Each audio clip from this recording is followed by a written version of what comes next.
சொந்தம் பார்த்தாலே சொந்தம் சொத்தி போகுமே நீக்கி கூட்டாளி எதை நினைச்சாலும் பயமா இருக்கே. இப்ப என்ன செய்ய? அவரை எங்க போய் தேடி துவைக்க? திக்கு திக்குன்னு இருக்கு. ஏத்தே அம்மா இடி விழுவா. காதுக்கு பக்கத்துல வந்து நின்னுட்டு இப்படியே எத்தேன்னு கத்துவா. ஈரகொலைய ஒரு நிமிஷம் ஆடி வைட்டி. எதுக்கு உனக்கு இப்படி பியாதி இருக்கு? ஏத்தே அது வந்து நீங்க ஏதோ சிந்திச்சுட்டே நின்னீங்களா? அதான் கிட்ட வந்து கூப்பிட்டே. கிட்ட வந்து இப்படியே பயமுறுத்துற மாதிரி கூடுவாவே. அமைதியா மெதுவா அத்தேன்னு சொல்லணும். இனி கிட்ட வந்து கூப்பிடுற வேலை வச்சுக்கிடாதே. எது சொல்றதா இருந்தாலும் 10 அடி தள்ளியே நின்னு சொல்லு. எப்ப பதறியே போயிட்டே. 10 அடின்னு நம்ம வீட்டுக்கு வெளியே போய் நின்னுதான் சொல்லணும் தேய். நீ அப்படி சொன்னாலே போதும். இனி காது கிட்ட வந்து ஊளியாரஞ்சா பிச்சு விடுவே பிச்சு. சரி தே, இப்ப நான் பேசணுமா இல்ல 10 அடி தள்ளி போய் நின்னு பேசணுமா? என்னன்னு சொல்லி தொலைஞ்சிட்டு போ. காதெல்லாம் வாளி எடுத்து தொலைக்குது. ஏத்தே அது வந்து நான் உங்க கிட்ட வரும்போது திக்கு திக்குன்னு இருக்குன்னு சொன்னீங்களே, எதுக்கு? இதுதான் நீ கேட்க வந்த முக்கியமான விஷயமா? இல்ல தேய், நான் வேற ஒண்ணுதான் கேட்க வந்தேன். என்ன தேடி விடுவா? அந்த குடிகாரரை காண்மாமே உங்களுக்கு தெரியுமா? ஆமா தெரியும். அதுக்கு என்ன? இல்ல தேய், நீங்களும் அவர் தான் எப்ப பார்த்தாலும் குசு குசு குசு குசுன்னு பேசிக்கிட்டே திரும்பிய. அவரும் உங்களை தேடி தேடி அடிக்கடி வீட்டுக்கு வருவாரு. நீங்களும் ஒளிஞ்சு மறைஞ்சு அவர்கிட்ட அடிக்கடி பேசுவிய. என்னமோ கள்ளக்காதலன் கூட நான் பேசுற மாதிரி பேசிட்டு இருக்கேன். அவரே அந்த வீட்டு மாப்பிள்ளை. எனக்கும் மாறின வேண்டாம். நீ பேசுறது யாராவது கேட்டா என்ன நினைப்பாவே? ஒன்னும் நினைக்க மாட்டாவதே, நான் சொல்றத கொஞ்சம் முழுசா கேளுங்க. என்னது? யாருக்குனே நான் பயங்கரமான கோவத்துல இருக்கேன். நீ என்கிட்ட வாங்கி கட்டிக்கிறான்னு சொல்லிட்டேன். நான் ஏற்கனவே பயங்கர குழப்பத்துல இருக்கேன் தேய். கோவத்துல இருக்கியா? எதுக்கு? அது வந்து தேய், நீங்க அவர்கிட்ட எப்ப பார்த்தாலும் பேசிக்கிட்டே இருப்பீங்களா? அவரு பெரிய வேலையெல்லாம் பார்த்து வச்சுட்டு போயிருக்காராமே. இப்ப காணாம தலைமறைவாயிட்டாராம். ஆனா நீங்க தலைமறைவாம இங்கே இருக்கிய. அவர் செஞ்ச வேலையில உங்களுக்கு எதுவும் சம்மந்தம் இருக்கா தேய்? என்ன கேள்வி கேட்டா இடியும் போடியும் விடுவா. இந்த மாதிரி வெளியே போய் சொல்லிட்டு தெரியாதே. சந்தேகம் வராதவங்களுக்கு கூட சந்தேகம் வந்துரும். எனக்கே வந்துருச்சே தேய். உனக்கு நல்லா வரும். சும்மாவே என் வாயில நல்லா வரும் சொல்லிட்டேன். இப்படி பேசிட்டு இருந்தா அப்புறம் உங்க அம்மா வீட்டுக்கு போக வேண்டியிருக்கும். ஏத்தே நான் அப்படி என்னது கேட்டுவிட்டேன்? 2 பேரும் எப்போதும் ஃப்ரெண்ட்லியா இருப்பீங்களே, அதான் உங்களுக்கு ஏதாவது தெரியுமான்னு கேட்டேன். ஆமா, அந்த குடிகாரன் கூட எனக்கு ஃப்ரெண்ட்ஷிப் ரொம்ப அவசியம். இப்படியே பேசிட்டு தெரிஞ்சான்னு வச்சுக்க உன் மாமனாரே சந்தேகப்பட்டுருவாரு. எனக்கே சந்தேகம் வந்துட்டு தேய். என்னது? இல்ல தேய், உங்க நடவடிக்கை பார்த்தா எனக்கு அப்படி தோணிச்சு, அதான் கேட்டேன். இங்க பாரு, மார்மாவே சும்மா பார்பாவா பேசுவாவா போவாவே. அது மட்டும் இல்ல, அவரு ஒரு சரியான குடிகாரர். 5 தாங்கத்தே 10 தாங்கத்தே, அதுக்கு செலவு இருக்கு இதுக்கு செலவு இருக்குன்னு சொல்லிட்டு வருவாரு. நானும் குடிக்கிறதுக்கு தான் பணம் கேட்கிறாருன்னு தெரிஞ்சு சத்தம் போட்டு விட்டுருவேன். எனக்கு அவரை பத்தி தெரியாதா? காடின்னு சொன்னா எங்க மனசு கஷ்டப்படுவாரோன்னு சிரிச்சுக்கிட்டே சொல்லி அனுப்புவேன். அதை பார்த்து இருந்துகிட்டு நீ என்னைய சந்தேகப்படுறியோ? ஓ, குடிக்கேக்கு பணம் கேட்பாரு அப்படிதானே? ஆமா, அதுக்குதான் வருவாரு. நான் தர முடியாதுன்னு சொல்லி அனுப்பிடுவேன். அப்ப அவர் தினமும் குடிக்கிறதுக்கு பணம் கொடுக்கறது யாரு? தினமும் அவர் குடிச்சிட்டு தெரியாருன்னு உனக்கு தெரியுமா? நீங்க தான் இப்ப சொன்னீங்க குடிக்காருன்னு. நான் சொல்லுவேன், 1000 சொல்லுவேன். உனக்கு என்ன? அப்படின்னா வேற என்ன பேசுவீங்க 2 பேரும்? குடிக்கேக்கு பணம் கொடுக்க மாட்டியா? அவர் குடிக்கவும் மாட்டாரு. ஆனா ரொம்ப நேரம் பேசுவீங்களே தேய். அது முன்னால நான் சத்தம் போட்டு இப்ப பேச்சுவார்த்தையே இல்ல. எனக்கு அவர் செஞ்ச வேலைக்கு எந்த சம்பந்தமும் கிடையாது. வெளியே போய் இதை 4 பேருக்கு சொல்லிட்டு தெரியாதே. ஏதாவது சொன்னான்னு தெரிய வந்துச்சு பேரவனி உங்க ஆத்தா வீட்டுக்கு தான் போக வேண்டியிருக்க சொல்லிட்டேன். அட கேளவி, இந்த சின்ன விஷயத்துக்கு எதுக்கு எங்க அம்மா இழுக்குது? அப்படின்னா இவ 2 பேருக்குள்ள ஏதோ பெரிய விஷயம் இருக்குமோ? நான் கண்டுபிடிச்சிட்டேங்கிறதுக்காக இந்த மாதிரி எல்லாம் சொல்லிட்டு போதும். அதானே, அந்த குடிகாருக்கு அவ்வளவு தைரியம் எல்லாம் கிடையாத. ஒத்தையில அதெல்லாம் அவர் பண்ணிருக்க முடியாத. ஒரு சமயம் இதுதான் ஏவி விடுதோ. ஏதோ இருக்கு, கண்டுபிடிக்கிறேன். எத்தே எத்தே வாரோசா உள்ளதான் இருக்கேன். எத்தே என்னடா, என்ன பிரச்சனை? எத்தே சமையல்லாம் பண்ணிட்டேன். நீங்க சாப்பிட வரீங்களே, மாமாக்கு சாப்பாடு கொடுக்கணும்ல. என்னத்தே சாப்பிட்டுட்டு சாப்பாடு நினைச்சாலே வெறுப்பா இருக்குமா? யார்த்தே எப்படி சொல்றிய? அப்படிலாம் சொல்லாங்க, சாப்பிடுங்க தே. மாமாவும் பசியில இருக்கா, வாங்க தேவியலுக்கு சாப்பாடு கொடுத்துடலாம்ல. இல்லடா, ஒண்ணு போனா ஒண்ணு வருது. ஒரே பிரச்சனையா இருக்கு வீட்டுல.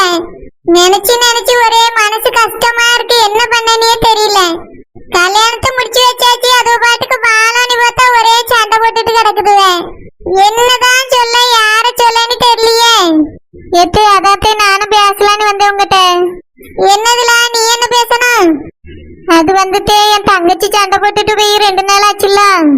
யாரும் போய் கூப்பிடவும் இல்ல, அத்தானும் போக மாட்டேன்ட்டாவ. நீங்களாவது என் கூட வாரியலத்தையும் அவளை போய் கூட்டிட்டு வந்துருவோம். ஏல உன் தங்கச்சிக்கு நான் அப்படி என்ன தப்பு பண்ணிட்டேன் நீனே சொல்லு. ஏல குசுப்பு பேசின மாதிரி உங்க அம்மையை யாராவது பேசியிருந்தாவ நான் கேட்காம இருந்தேன்னா உங்களுக்கு வருத்தமா இருக்குமா இருக்காதா? அதே மாதிரிதானே சரோஜா அம்மையும். அவியல பத்தி நீங்க பேசும்போது நான் கேட்காம நின்னுட்டு இருந்தேன். சரோஜாவும் நிரோஜாவும் வருத்தப்பட மாட்டாவல. அவிய இந்த வீட்டு சம்மந்தி மட்டும் இல்ல, பத்திராளி வீட்டு சம்மந்தியும் கூட. இப்படி ஒரு மனுஷி பேசலாமா நீனே சொல்லு. அதுவும் அந்த நகை கிடைச்சதுக்கு பிறகு அவ அப்படி பேசியா? அவ்வளவு பெரிய மனுஷியை திருடின்னு சொல்லியா? எப்படி இருக்கா அவங்களுக்கு? நான் பக்கத்திலேயே நின்னுட்டு கேட்காம இருந்தேன்னா அவ என்ன நினைப்பா என்னை பத்தி? எத்தே நீங்க கேட்டதுல ஒண்ணும் தப்பு இல்லத்தே. அது எல்லாரும் முன்னாடியும் கை நீட்டி அடிச்சிட்டு இல்லத்தே, அதனாலதான் கொஞ்சம் வருத்தப்பட்டுட்ட, வேற ஒண்ணும் இல்ல. எல்லாம் ரோசானா விட்டு சொல்லிட்டே தான் இருந்தேன் பக்கத்திலேயே நின்னு. நம்ம ஒரு கல்யாண மண்டபத்துல இருக்கோம், வாயை கொஞ்சம் குறைச்சு பேசுன்னு சொல்லியாச்சு. நான் சொல்லி கேட்காம அவ மேல திருட்டு பழிய போட்டுட்டு நிக்கா. வீடு வீடா போய் பத்திரிக்கை வச்சு அவள நம்ம கல்யாணத்துக்கு கூப்பிடியோம்னா எதுக்கு? மரியாதையா நடத்தண்டாமாக்கா. இவ இந்த வீட்டு மருமகளா இருந்துட்டு கொஞ்சம் கூட பொறுப்பு இல்லாம இந்த மாதிரி நடந்துட்டா என்ன அர்த்தம் நீனே சொல்லு. நான் சொல்லி கேட்காதனால தான் ஒரு அடி அடிச்சிட்டேன். இல்லன்னா என்னைக்காவது ஒன்னையும் அவளையும் நான் கை நீட்டி இருப்பேன்னா சொல்லு. ஆமா ரோசா, உங்க அம்மா ஏதோ வருத்தப்பட்டாவளோ? இல்லத்தே, எங்க அம்மாலாம் வருத்தப்படல. என் தங்கச்சி தான் போவான்னு சத்தம் போட்டாவலாம். அவியலுக்கு தெரிஞ்சிருக்குல்ல பெரியவி, அவியல பேசினாச்சுன்னா நான் கேட்கத்தானே செய்வேன். அப்படித்தானே எனக்கு சரோஜா அம்மையா? சரிதாத்தே, நீங்க அடிச்சது தப்பு இல்ல. ஆனா எல்லாரும் முன்னாடி கை நீட்டணும்னு அவளுக்கு கொஞ்சம் வருத்தமாயிட்டு, வேற ஒண்ணும் இல்லத்தே. ஏன்னா அவ பேசினது எல்லாரும் முன்னாடி தானே அவியல பேசினா. நான் சொல்ல கேட்காம நின்னு பேசிட்டு இருக்க, வேற எங்க போய் நான் அவளை கூட்டிட்டு போய் அடிக்கிறது? சரித்தே, அதை விடுங்க, நடந்தது நடந்து போச்சு. இனி போய் என் தங்கச்சி யாராவது கூப்பிட்டாதான் வருவா, அதனால கூட்டிட்டு வரலாமான்னு தோணுது. வாரியலத்தை போவோம். ஏல நானே இங்க நடக்க பிரச்சனை பார்த்து ஆடி போய் இருக்கேன். என்னால இப்ப எங்கேயும் போகவே முடியாது, வரவே முடியாது. மனசுல இருக்க தெம்பு தானே உடம்புலயும் இருக்கும். மனசே சரியில்லை, குழப்பத்துல இருக்கும்போது உடம்புல எங்க தெம்பு இருக்கும்? என்னால அவ்வளவு தூரம் இப்ப வர முடியாது ரோசா. எத்து அப்படின்னு நான் வேற யார கூட்டிட்டு போவேன்? சரோஜாவையாவது நெட்ட மாதிரியாவது கூட்டு போகட்டுமா? ஏல ரோசா, நீ சரோஜா கூட்டிட்டு போவாத. ஏற்கனவே அவ மேலே அவ தங்கச்சி மேலே இவ கோவத்துல இருக்கா. அதனால நெட்ட மாதிரி வேணா கூட கூட்டிட்டு போயிட்டு வா. எத்தே நெட்ட மாதிரி மட்டுமா? வேற யார கூட்டிட்டு போலான்னு நினைக்கா? பத்திராளிய கூட்டிட்டு போறியா? வேண்டத்தே, அவியல வயசானவி தானே, கூப்பிட்டாச்சுன்னா என்ன சொல்வாங்களோ? அத்தை வந்தவனா நல்லா இருக்கும், ஆனா வரமாட்டேங்க அவளே. நீ அவனை கூப்பிட்டு பாத்தியா? இல்லத்தே, என் தங்கச்சி குவாச்சிட்டு போயிட்டால, கூப்பிட்டு பாருங்க தானே சொன்னேன். அவிய அதுக்கு என்னால இப்ப போக முடியாது, இஷ்டம் தான் வரட்டும், இல்லைன்னா அங்கேயே இருந்துட்டு போட்டோன்னு சொல்லிட்டாவே. அவன் சொல்லுவான், அவன் சொல்லிட்டு கிடக்கட்டும், நீ போய் கூட்டு பாரு. நெட்ட மாதிரி மட்டும் கூட்டிட்டு போ, வாராளான்னு பாப்போம். வரலன்னா பிறகு வேற யாராவது போய் கூப்பிட்டுக்கிடலாம். உங்க அம்மாட்ட எல்லாத்தையும் எடுத்து சொல்லி அவிய வர சொல்லி சொல்லுவாவே. பிள்ளையில வேற கையோட கூட்டிட்டு போயிட்ட பத்தியா, அதை நினைக்கும் போது எனக்கு வருத்தமா இருக்கு. சரித்தே, அப்ப நான் நெட்ட மாதிரி கூட கூட்டிட்டு போறேன். நீங்க சாப்பிடுங்கத்தே, அதுக்கு பிறகு கிளம்பி. ஏல நான் பிறகு சாப்பிட்டுக்கிட்டே, நீ கூட்டிட்டு போ அவளை. எத்தே மாமாக்கு சாப்பாடு நான் கொடுத்துக்கிட்டீங்களா? நீ முதல்ல கிளம்பு. சோத்த தின்னுட்டு போ, சாடாம போயிடாத. சரித்தே, சாப்பிட்டுட்டு போறேன். இந்த குடும்பத்திலேயே பொறுப்பான மருமகள இவ ஒருத்தி தான் இருக்கா. அவ தங்கச்சி அப்படிதான் இருப்பான்னு நினைச்சு அவ அப்படி இல்லையே. எல்லாத்துக்கும் கோவப்பட்டியா, எல்லாத்துக்கும் டக்கு டக்குன்னு பேசிவிடியா? ஒருத்தி இப்படி இருந்தா ஒருத்தி அப்படிதான் இருப்பாளோ என்னமோ. மூத்த மருமகள அந்த வீட்டுக்கு அவளை கூட்டிட்டு வந்தே பொறுப்பா இருப்பான்னு பார்த்தா அப்படி இல்ல. ஆனா ரோசா அப்படி இல்ல, அடிச்சாலும் கொடுத்தா வாங்கி தின்னுட்டு உட்கார்ந்துருப்பா. ஒருத்தியும் ஒரு மாதிரி இருக்கா. ஒரு வயிற்றுல பிறந்ததே இப்படி இருக்க, இப்ப வந்திருக்கவளோ ரெண்டு பேரும் எப்படி இருப்பாளோ? இந்த குடும்பம் எப்பவும் பிரிஞ்சிடக்கூடாது, ஒத்துமையா இருக்கான்னு நான் ஆசைப்பட்டுட்டு கிடக்கேன். ஆனா நடக்கிறது ஒண்ணும் சரியில்லையே. என்னதான் செய்ய போறேன்னு எனக்கே தெரியல. எம்மா எம்மா எம்மா ரோசா, மாமா வா. எப்படிமா இருக்கா? பிள்ளைல எப்படி இருக்கு? உன் மாமியார் எப்படிமா இருக்காவ? எல்லாரும் நல்லா இருக்காவம்மா, நீங்க எப்படி இருக்கீங்க? நல்லா இருக்கோம்மா. அப்பா எங்கம்மா?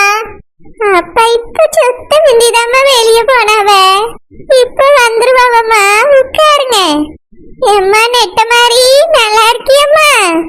நல்லா இருக்கேன் பெரியம்மா, எப்படி இருக்கீங்க நீங்க? நல்லா இருக்கேம்மா. எம்மா ரோசா, வீட்டுல இப்ப எந்த பிரச்சனையும் இல்லையம்மா? அதாம்மா பேசறதுக்கு வந்திருக்கேன். தங்கச்சிங்கம்மா உள்ளதாம்மா இருக்கா?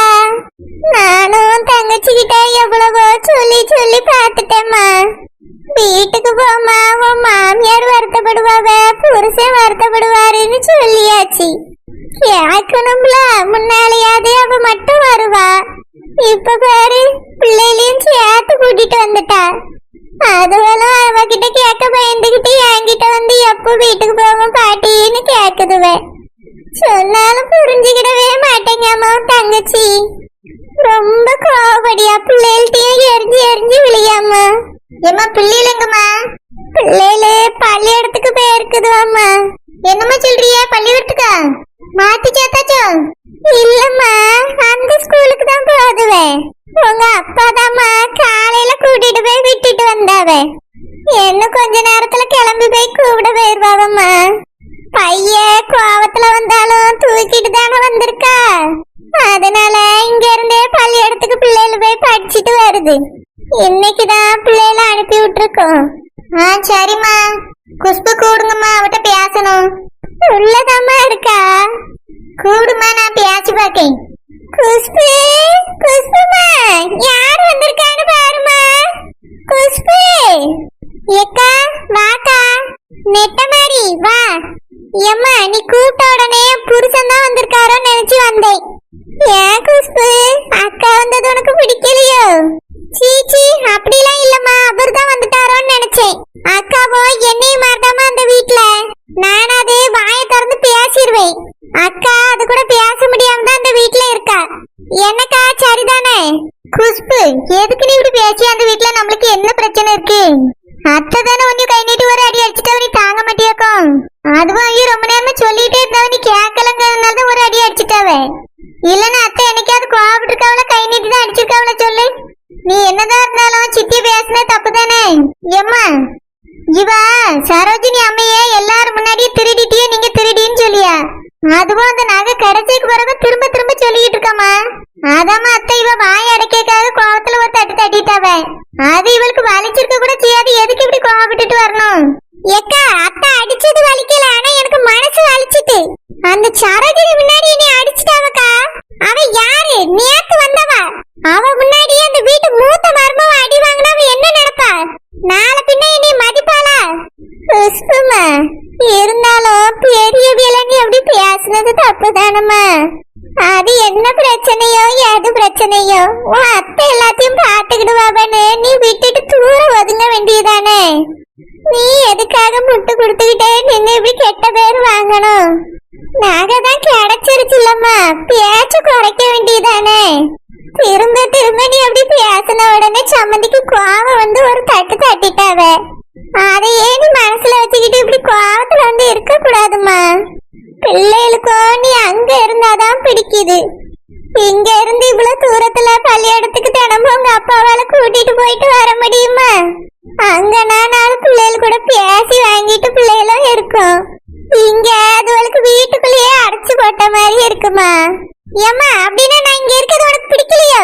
பிடிக்கலன்னா சொல்லு, நான் தனியா வீடு பார்த்துட்டு போயிடுறேன். குஷ்பு, அப்படிலாம் பேசாதம்மா. பெத்த பிள்ளை வீட்டுக்கு வர்றது, பேர பிள்ளைகள் வீட்டுக்கு வர்றதுல எங்களுக்கு பிடிக்காம போயிருமா? உன்னைய எப்பவுமே கூட வச்சு பார்க்கணும்னு எங்களுக்கு ஆசைதாம்மா. ஆனா நீ இருக்க இடத்துல இருக்கிறதுதான் நல்லது குஷ்பு. அதுதான் உனக்கு மரியாதை, எங்களுக்கும் மரியாதை. நாளைக்கு ஒருத்தி ஒரு பேச்சு பேசுவா. பிள்ளை என்ன வீட்டோடு வந்து இருக்காளோன்னு கேப்பா. அந்த வார்த்தைக்கு நம்ம ஏமா இடம் கொடுக்கணும்? அதுக்கு தாம சொல்லியே, நீ உன் புருஷ வீட்டுல போய் இருக்கதாம்மா நல்லது.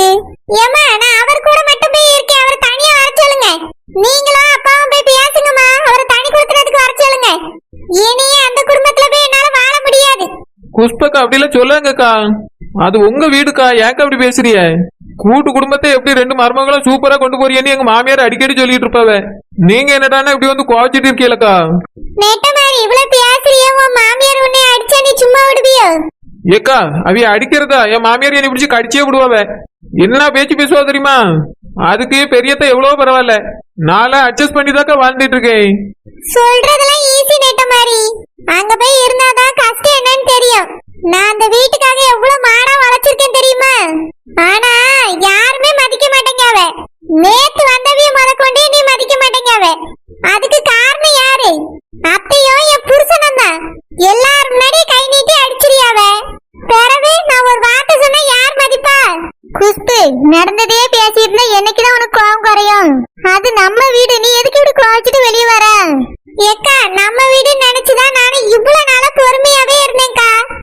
புருஷன் அடிச்ச போது கூட அதனாலதான் நான் வந்தேன் நம்ம வீடுன்னு நினைச்சுக்கிட்டு. ஆனா இப்ப அத்தை நம்ம மருமவ, அதுவும் மூத்த மருமவன்னு நினைக்கலையே. எல்லாரும் முன்னாடி எல்லாம் இனி அடிச்சாவ. அப்படி இருக்கும்போது என்னால இனி அந்த வீட்டுக்கு வர முடியாதுக்கா. குஸ்து அத்தை எவ்வளவு தெரியுமா வருத்தப்படியாவ. நீ பாட்டுக்கு நீ வந்து கோச்சிட்டு இருந்துட்டா. அத்தை இங்க வாங்கன்னு கூப்பிட்டு அவங்களுக்கு என்னால வர முடியாதுமான்னு சொல்லி ரொம்ப வருத்தப்பட்டாவ. ஆமா, என்னைய மட்டும் சமாதானப்படுத்த அவியலால வர முடியாது. இதுவே சரோஜினி கோச்சிட்டு போயிருக்கட்டும், உடனே பின்னாடியே ஓடி இருப்பாவ. அவளுக்குன்னா ஒரு சலுகையா, நம்மளுக்குன்னா ஒண்ணு பாக்காவ. அவிய பெத்த பிள்ளை மாதிரினே சும்மா பேச்சுக்குதான் அவிய சொல்லுவாவ. உண்மையிலே பிள்ளை நினைச்சிருந்தா நான் கோச்சிட்டு வந்த நேரத்துக்கு இப்ப வந்திருக்கணுமா இல்லையா? குஸ்து அங்க எவ்வளவு பிரச்சனை நடந்துட்டு இருக்கு தெரியுமா? என்ன வேணாலும் நடந்துட்டு போட்டோம்க்கா. மார்மாவ முக்கியம் நினைச்சிருந்தா அவிய வந்திருக்கணும். அவியலுக்குலாம் நான் முக்கியமா தெரியல. இல்ல குஸ்து, அங்க என்ன நடந்துச்சுன்னு சொன்னா நீனே வருத்தப்படுவா. அவ்வளவு பிரச்சனை அங்க நடந்துட்டு இருக்கு. பிரச்சனையா? என்னக்கா சொல்லியா?